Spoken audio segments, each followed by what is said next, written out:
Sa kabila daw po ng sobrang pag-iingat nitong ating kapatid na si Eloy na mauwi ulit sa panibagong trauma ang kanyang love life, sadyang medyo minalas na naman po dahil matapos daw yung pinagdaanan niyang 6 years ng pakikipagrelasyon na puno ng pang-aabuso, napunta na naman siya ngayon dito sa panibagong karelasyon na katulad din ng dati. At siya nga raw po si Renz na niloloko rin siya. At ang malala pa, naka-live-in niya na itong si Renz ngayon na meron pang girl number 1. Wow, ka-live-in mo pero meron siyang girl number 1. Ang siste, buong angkan nga raw nitong si Renz ay alam ang ginagawang panloloko nitong si lalaki kay Eloy. Tingin daw ni Eloy, pinagloloko rin daw ni Renz at ng pamilya nito yung nauna pang babae sa kanya para hut-hutan. Nako ha. Bukod pa nga po sa trauma na iniwan ni Renz kay Eloy ay may iniwan din daw na utang kay Eloy nakapangalan. Anong takas mo dyan? 'Di ba? Sa iyo pa nakapangalan. Sige, mula po sa Romblon, kausapin na nga natin Eloy. Ano ba nangyari sa iyo? Ba't ganyan ang mga napupuntahan mong karelasyon? Hello po, magandang tanghali Kuya Toy. Maganda ang tanghali pero ang kwento mo at karanasan mo dito sa mga love life na nabibingwit mo, bakit ganun? Ha? Hindi mo ba kinikilala muna ng maigi? Mabilis ka bang napapasagot ng oo sa mga lalaking ito? Hindi naman po. Sige. Doon sa 6 Matagal, years, doon sa nauna muna, doon sa 6 years mo na karelasyon sabi mo abusive din, ano? Gaano Opo. ka katagal niligawan itong lalaking ito? A month. High school po ako. High school. Sorry, ano? High school po. High school. Mula high school. High school. Nanliligaw na. Okay. Opo. Sige. So parang medyo bata-bata pa rin kayo noon. Immature pa na maituturing. Sure po. Okay. So binitiwan mo siya. Nag-college ba kayo o nagtrabaho? Nagtrabaho na po. Okay. At doon mo na nga mas nakilala. At nagkaroon ka na rin ng lakas ng loob na bitiwan na. Ano ba? Iniwanan ka niya o ikaw ang nakipaghiwalay? Ako po nakipaghiwalay. Mabuti naman at meron kang ganyang kaisipan pa rin, ha? Lalo na kapag hindi mo na matik yung karelasyon, tama? Iwan na. Opo. Oo. Nga Iwan lang, paano ka naman napunta na naman dito kay Renz given na meron ka ng experience? Napasakay ka sa matamis at mabulaklak na dila nitong si Renz. Ganun ba yon? Po. Ganun po. Sige nga, Nadala kwento po mo. ako. Kwento mo nga yan na mabilisan. Kasi po Kuya Toy, nung unang nakilala ko po siya through FB po, same day po na magsa-chat kami, na-meet ko na din po siya kasi nasa kabilang barangay lang po siya. Okay. Pakatapos? Eloy? Tapos, hindi ko po alam na kabilang barangay po siya at alam niya po yung way papunta dun sa amin. Kasi may mga kaibigan pala siya doon. Okay. Tapos, na-meet ko siya, pumunta po siya sa bahay. Pinakilala ko po siya dun sa lola ko po sa tuhod. Nagkwentuhan po kami, tapos nakwento nga po niya na single daw po siya. Tapos, Single gusto daw po niyang manligaw. Ba? Doon din? Same day? Opo, same day po. Aba, okay sige. Opo. Tapos, inamin naman po niya kung taga saan siya. Kung sinong magulang. Alam nga din po nung lula. Po, labi ang galing. Eloy, medyo Ayun, maano lang yung linya nagpakwentuhan po natin. kami. Oo, Eloy, medyo lumalabo lang yung linya natin. Gumagalaw-galaw ka ba? Aba, nag-uusap tayo? Hindi po. Okay. Naka-stay po ako. Ayan, steady ka lang ha. Ayan. Paano? Opo. So, nagpakilala. Ikaw naman, na-impress ka. Taga-kabilang barangay lang rin Opo. naman. Kilala ng lola mo ang inabot doon sa bahay ninyo? Opo. Kilala rin kahit papaano yung mga magulang niya, ganon. Opo, kilala din po. Kaya ikaw, nabuo sa'yo na, ay, magtitiwala ako dito, honest siya. Opo, nabuo po yun kaagad sa isip ko. Yes, okay. At syempre, hindi mo naman siya sinagot ng same day. Huwag mo naman kaming gulatin na sinagot mo na rin siya same day. Hindi naman. Hindi po Kuya Poy, hindi po. Okay. O, gaano pa katagal na nagpakilala itong si Renz? 1 week po. 1 week po siyang pabalik-balik sa bahay. Every out niya po sa work, dumadaan po siya para may bit-bit na konting pasalubong. Ganon. Masigasig. Para manliligaw nga po. Opo. Masigasig na manliligaw. Eh di lalo na naman lumambot ang puso ni Eloy. Ano? Lumambot nga po agad. Lumambot and after a week, Opo. I guess ito na yon, sinagot mo na. Opo, sinagot ko na po siya. Nga lang, gaano ba kayo katagal na naging mag-on nitong si Renz bago mo nalaman na meron pa palang girl number 1? Ilang buwan na kayo o umabot na ba kayo ng taon bago mo nalaman? Umabot na po ng taon, 1 year and a half, bago ko po nalaman. Magaling rin considering nasa kabilang barangay lang siya. Opo, yun na nga po Hindi ko talaga po nahuli-huli. Tiwalang-tiwala ka. Okay, tapos itong babae na sinasabi niyong si girl number 1, gaano na katagal na sila ay mag-on pala noong mga panahon na yon? 2 years na po. 2 years, magti 3 years. Okay, nauna pa sa'yo ng ilang taon din. Taga saang barangay naman to? Kapit barangay din. Hindi po, taga-kabilang isla siya. Isla. Okay, so medyo mahirap-hirap ba Isla yan? naman. Kasi nasa Romblon ka kasi, ano? Opo. Okay, sige. Pero yung girl number 1 po, Kuya Poy, is nasa abroad po siya. Nasa Until abroad? now. Opo. Okay. Sige. Kwento mo nga sa akin, ano na? Ayan na, galing ka doon sa abusive relationship. Bago mo na-meet itong si Renz, ano? Ikaw ba, papaanong paraan ka feeling mo na abuso ka? Bukod dito sa panlolokong ito, ito yung pinakamalala na ginawa niya sa'yo. Hindi ka naman niya sinaktan, hindi ka naman niya minanipula. Yung ito pong guy na to, yung Renz po. Hindi naman. Hindi naman po. Hindi naman po. Okay naman po siya kasama sa bahay, masipag naman po, maaasahan. Nag-live-in na kayo. Kaya hindi ko po... Opo. Saan lugar ba? Sa lugar ninyo o sa barangay nila?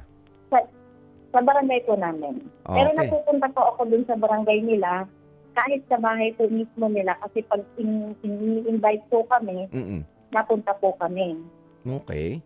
Ayan, tapos... Kilala ko po yung parents, kapatid, tapos mga pinsan, tito, tita. Nakilala ko po lahat. Wala ka napansin na Kaya kakaiba? nagtiwala po talaga ako. Wala po. Oo. Ay, meron ba silang nakukuha sa'yo? Kasi meron kang sinasabi Wala. na mukhang nahuhut-hutan si girl number 1. Opo. Sa'yo, ano nakukuha niya? Anong pakinabang? Wala naman po. Siguro, taga-alis lang ng lungkot. Taga-alis ng lungkot. Kasi magka-live-in kayo. Opo. Oo, parang meron siyang in place of his girlfriend, meron pa siyang reserve. Di ba? Opo. Oo, nasa reserve force ka pala nitong si Renz na hindi mo naman alam na ikaw pala ay spare tire niya. Paano mo pala nalaman at nahuli? Mayroon po itong guy na isang TikTok video na nag-comment po ako, tapos nag-comment din po at nakita nung girl number 1. Doon po kami nasa hulihan. Okay, bakit ano ba yung comment mo doon sa TikTok video nitong si Renz? Emoji lang po, tapos may heart. Tapos nag-message na po yung babae kasi nakita niya Parang daw po, parang yung account ko po is para sa kanya. Parang na-trigger siya or may dumaan sa utak niya. Kaya minessage po niya ako. Parang nagduda siya, ganyan. Sino ba tong Opo, babaeng ito? nagduda po siya. Oh, ano yung message niya sa'yo? Nag-message siya sa akin ng, "Hi, ilang taon na kayo ni ganito?" Yung guy. Mm-mm. Sabi ko, "Hello po." Sabi ko, na po, 1 year na po, mahigit. Oh, so Sabi niya, ganun ba? Ang reply niya po, Kuya Paul, ganito, Oh. Ganun ba? Kami kasi 2 years na. Doon Ala. po ako nagulat. hala. Ganon na. Oo. Kaya, Doon po ako nagulat. Pero ito ba, napatunayan mo? Sinabi mo ba kay Renz? Inamin ba niya? Yes po, ito na nga po, Kuya Mm. Paul. Sige. Naghintay po ako, same day na nalaman ko, naghintay po ako ng paliwanag. Hindi niya po inamin totally, pero mismong magulang niya, nakausap ng girl, tumawag sa akin ng girl, umiyak. Oo. Kasi marami na pala siya, marami na palang panloloko na yung nagawa. Ako lang daw po yung naging honest sa kanya. Maraming Nasa panloloko business pagdating sa ito. pakikipagrelasyon? Opo. Okay. Sige. So dito talagang So parang huling-huli siya. gawain na po talaga nung guy. Huling-huli po talaga siya. Tapos nag-send ako ng mga picture na hawak ko at nag-send din yung babae Oo. sa akin. Doon po. So totoo naman na sila nga. Opo, sila po. Oh. Tapos kinumpirma Until mo now, sa siguro. kinumpirma mo sa magulang ni ni Renz? Opo. Pero ang ginawa po nila, tinawagan po ako ng girl number 1 habang kausap po yung parents ni Guy. Tapos isinanggi po ako, hindi daw po ako kilala. Ganito po ang nangyari. Hindi daw po ako kilala. Nung magulang, nasa harap mo na. Opo. Sandali, ganito ayusin natin. Kinausap mo yung magulang ni Renz. Tama? No girl, hindi po. Yung Kinausap po niya Oh. ng girl number 1 yung magulang. Magulang ni girl number 1, kausap nino? Hindi po, magulang ni Guy, kinausap ni girl number 1 po. Ayun nga, magkausap nga. Nasaan ka nito? Opo. Nung magkausap sila, kaharap mo yung magulang? Nasa kabilang Renz? po. Hindi po. Ka-call din ako sa kabilang phone. Naka-conference call, Hindi. ganun. Opo. Hindi po alam ng magulang na kausap ako sa kabila. Hindi naka-conference. Kumbaga may isa pang phone. Opo, may isang Si phone. si girl number 1. Opo. Okay, so dalawa. Ikaw ay nasa kabilang linya. Yung magulang, yun nandun sa kabila. Sige, itinanggi ka. Nakilala ka. Itinanggi po. Opo. Paano yung mga narinig mo? Hindi namin kilala yan si Eloy. Sino ba yan? Opo, yun Baka nga po. nasisiraan ng wala daw bait. silang alam na, opo, ganun nga po. Wala daw po silang alam tungkol sa akin. Hindi daw po nila ako kilala. Oo. At yan yung nagpasok naman sa isip mo na baka nga nahuhut-hutan nila o nare-requestan ng mga padala. Ha? Po. Kasi nung nalang, ito talaga yung totoo na lahat po pala ng nila ay galing kay girl number 1. Lahat ng ano? Lahat ng appliances nila, even yung tindahan nila, Mm. yung lote, Naku, parang ganun po. pinondohan. Pinondohan. Para tayo nagchichismisa na nandito, Eloy, no? Ayan, pero ito, Opo, opo. napatunayan mo to, ha? Inamin sa'yo ni girl number 1. Opo. Okay. Opo. Oo. So, papaanong nagtapos ang relasyong Eloy at Renz? Nagtapos ba agad nung malaman mo yung mga yan o Yes sinubukan mo po. pang ilaban? Yes po. Hindi na po. Oh. Hindi ko na po inilaban. Kasi una pa lang po, mali na eh. Maling-mali. Okay. Si Renz ba, hinabol-habol ka pa? Magka-live-in kayo. Nandyan pa sa bandang lugar Opo. ninyo. O, paano Opo, yun? wala po siya dito nung... Kuya Poy, wala po siya dito eh. Nasa work po siya. Nung nalaman ko nasa... nagbiyahe po siya nung nalaman ko. Until now, hindi pa kami nakakausap ng personal. Okay. So, kailan lang ba nangyari ito? May po. May 1. Last year. 2025. Mag-a-anniversary na, tapos hindi na kayo nagkaliwanagan. Opo, kasi second day no, May 2, hinintay ko po yung message niya, yung paliwanag niya, yung ano niya po. Wala po. Wala Mas talaga. nagalit pa nga po siya nung ayaw ko po ibigay yung phone po na regalo niya sa akin kasi binabawi po. Uy. Oh, binawi Nagalit na. pa po sa akin, wala akong paliwanag na narinig. Mm-mm. Sorry, wala po. Sinubukan mo pa bang makipag-communicate sa pamilya nitong si Renz? Hindi na din po. Hindi na. Pinutol ko po lahat. Oh, kasi sabi hindi ka naman daw kilala no? Opo, pinutol ko po lahat ng ugnayan ko sa kanila through social media, kahit sa personal. Parang, Parang mungudus pala yun nangyari. 'Di ba? Given na Opo, talagang ganyan yung ginagawa nila, nagwe-welcome ng iba, samantala in a relationship pala talaga itong anak nila. Oh, eto may humihirit dito. Si Mayu, sabi niya, business pala ang gusto. Oh, yan, may business na, may lupa pa kamo, ano? opo. Oh, may pangkabuhayan showcase. Oh, brought to you by Girl Number 1. Yan naman ang sabi ni Gail Enriquez. At ikaw, wala ka naman pala may offer bukod sa pagmamahal at yakap sa gabing malamig, Eloy. Hindi ka na rin hinabol-habol. Binabawian ka pa ng cellphone. Opo, yun po ang nangyari. Ay, nako, no. Oo. Sige, pero ito naman, concern lang din ako kay Girl Number 1. Siyempre, nagkaroon kayo ng komunikasyon. Alam na alam mo bilang isang babae na siya man pala ay ilang beses na rin na pinaglololoko nitong naging karelasyon ninyo.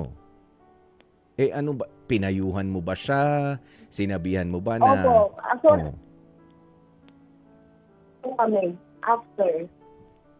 Paulit. Sorry, medyo malabo yun. Ano, Eloy? Yung friends po kami ulit number 1. Huminga po sa akin po siya nagsabi kung gaano daw kasakit sa kanya. Oo. Tapos pinayuhan ko din po siya. Ganun po, nagpayuhan sa isa. Anong pinayo mo sa kanya? Isang babae sa babae. Parehas kayong niloko. At nagkataon pa parehas kayo nung lalaki na nakilala. Opo. Di ba? Opo. Oh. Anong pinayo mo sa kanya? Ang sabi ko sa kanya, kung kaya mong bitawan, ikaw lang naman yung sa huli talo eh. Nasasaktan. Ganun. Kasi ako binita ko, kuya, same day. Ora-orada. Hindi na ako Opo. Until na wala akong communication sa kanila eh.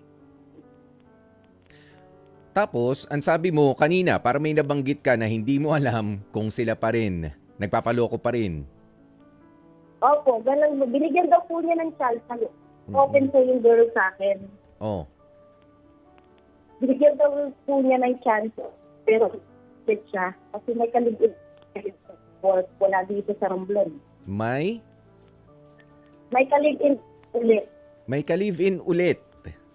Opo. Ginawin siguro, no? Regaluhan mo siguro ng kumot.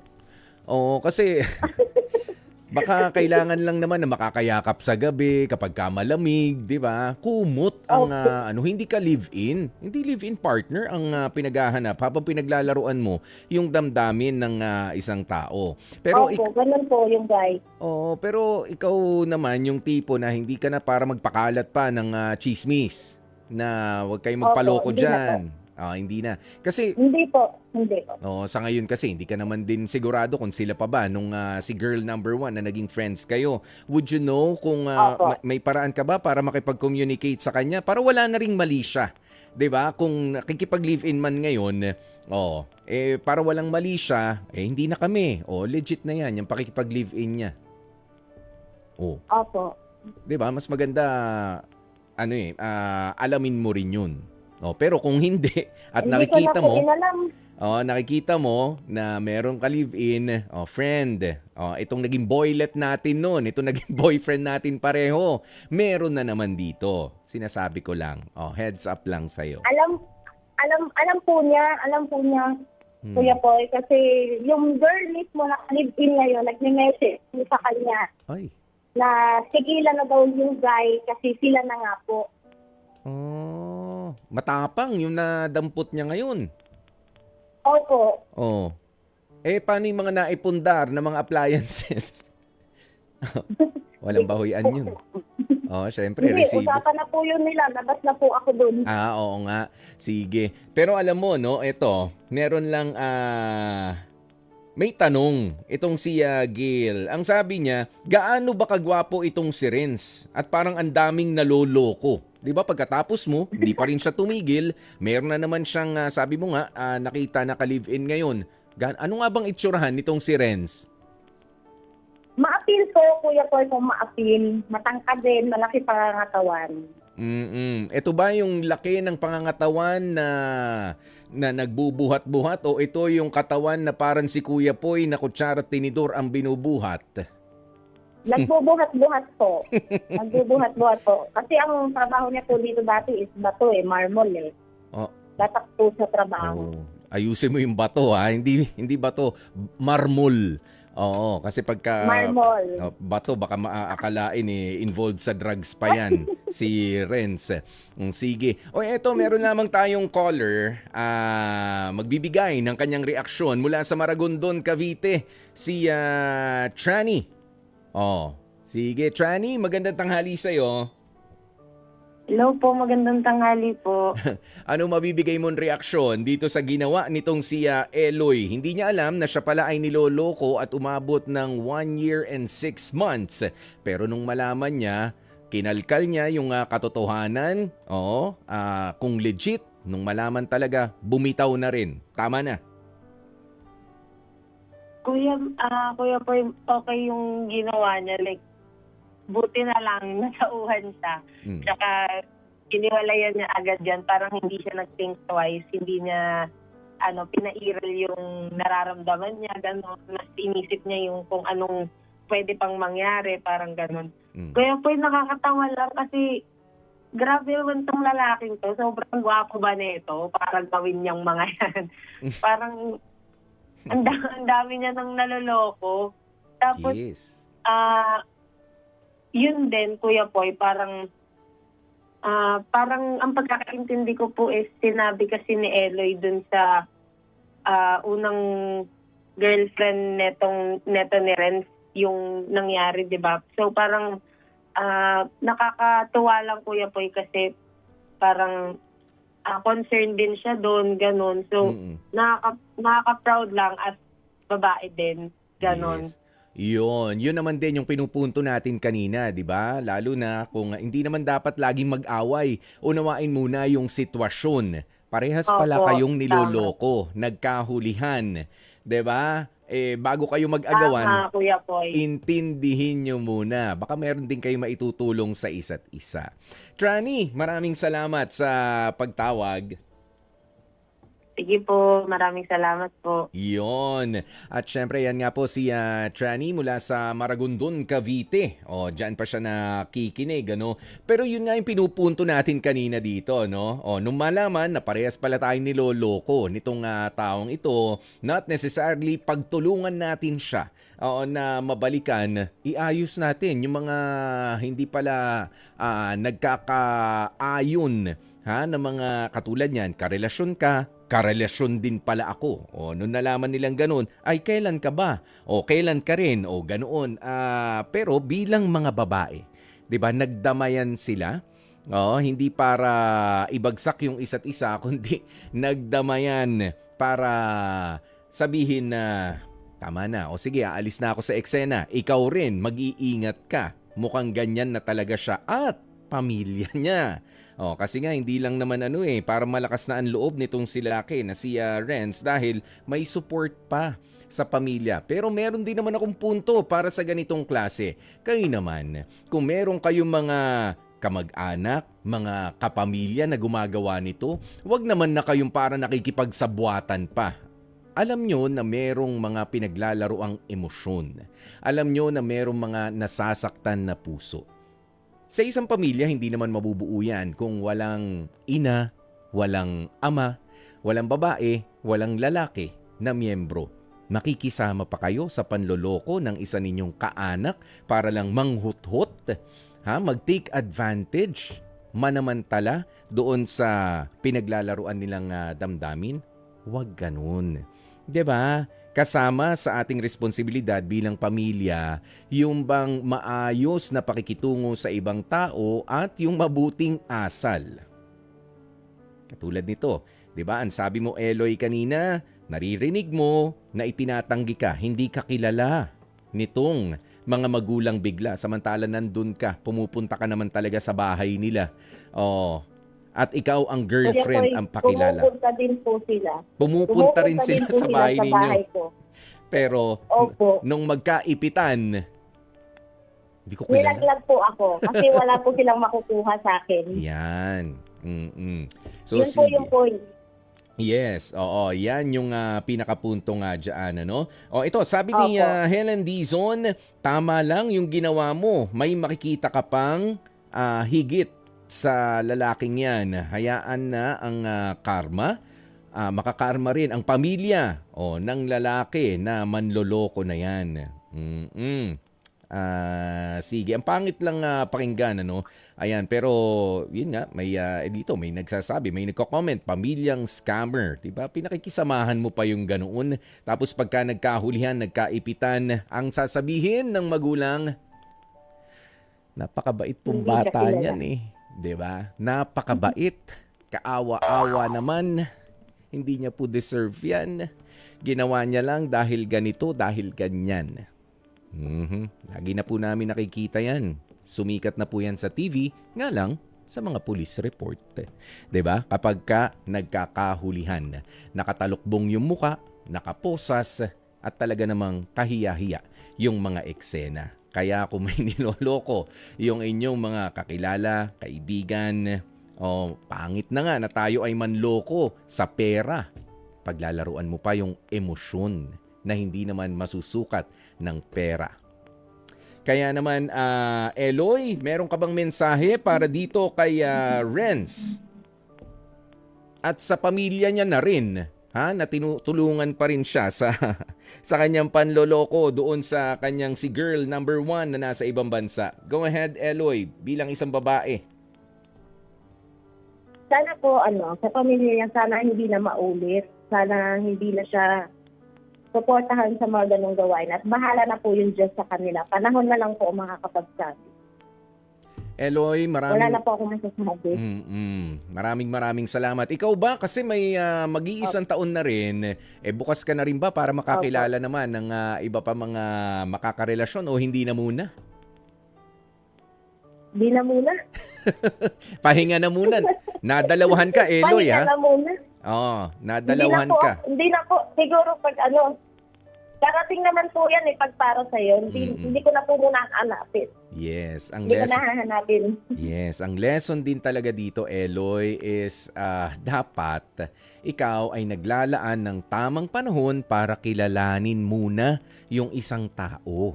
'Di ba? Sa first relationship mo, sabi mo nga after a month.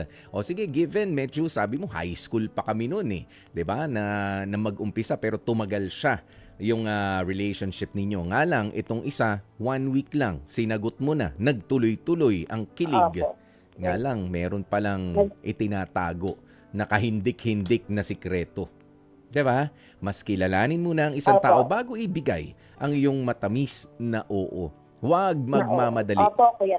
Huwag magmamadali sa Lesson learned. pag-ibig. Ayan, yan ang gusto ko. Lesson learned yan para kay Lesson learned po para sa akin. para kay Eloy at sa iba pa na medyo nagmamadali at tila mauubusan. 'Di ba? Alam nyo, isa sa mga paborito ko talaga na quote sa wikang Ingles, yung haste makes waste.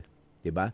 Yung pagmamadali ay nagdudulot lamang ng hindi anong tawag mo rito, makes waste. Kumbaga nagiging basura lang. Minadali 'di ba? Kahit sa pagluluto, 'di ba? Kapag kami nadali, hindi masarap. Kahit sa pagtatrabaho, kapag kami nadali, hindi nakita yung mga detalye, hindi maganda ang resulta.